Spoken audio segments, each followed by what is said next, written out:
నమస్కారం అండి.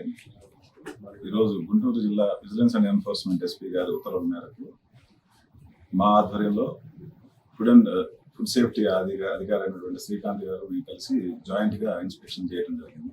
బరంపేట రోడ్లో ఉన్నటువంటి Vahini edible oils private limited ఫర్మ్ని ఇన్స్పెక్షన్ చేశాము. ఇక్కడ మెజారిటీగా బ్రాండెడ్ ఆయిల్సే వీళ్ళు రీసేల్ చేస్తున్నారు. వాటిలో కూడా శాంపిల్స్ లిస్ట్ చేశారు ఫుడ్ ఇన్స్పెక్టర్ గారు. అలాగే లూజ్లో ఉన్నటువంటి పామ్ ఆయిల్కి సంబంధించి కూడా శాంపిల్స్ కలెక్ట్ చేశారు. వాళ్ళు ఫర్దర్ అనాలిసిస్ కోసం స్టేట్ ఫుడ్ ల్యాబొరేటరీకి పంపిస్తున్నారు. అలాగే ఈ ఇన్స్పెక్షన్లో లీగల్ మెట్రాలజీ అధికారులకు కూడా ఇన్ఫర్మేషన్ ఇచ్చాము.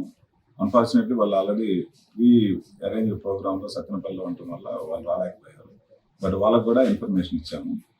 సో ఈ ఇన్స్పెక్షన్స్ ఇలాగే కంటిన్యూ అవుతాయని తెలియపరుస్తున్నాం. అందరికీ నమస్కారం అండి.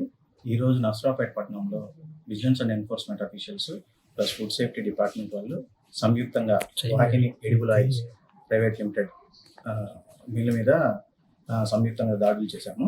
వాటిల్లో లూజ్ ఆయిల్ 8,000 లీటర్స్ కెపాసిటీ ఉన్న ట్యాంక్లో 1,800 లీటర్స్ పామ్ ఆయిల్ లూజ్ ఉంది. అది శాంపిల్ లిఫ్ట్ చేశాము. అనాలిసిస్ నిమిత్తం స్టేట్ ఫుడ్ ల్యాబొరేటరీ హైదరాబాద్ పంపిస్తాము. మిగతా ఈ సీల్ ప్యాకెట్స్ బ్రాండెడ్ ఐటమ్స్ కూడా ఉన్నాయి. అవి కూడా శాంపిల్ లిఫ్ట్ చేయడం జరిగింది. అనాలిసిస్ రిపోర్ట్స్ వచ్చిన తర్వాత వాటి మీద తగు చర్యలు తీసుకుంటాం.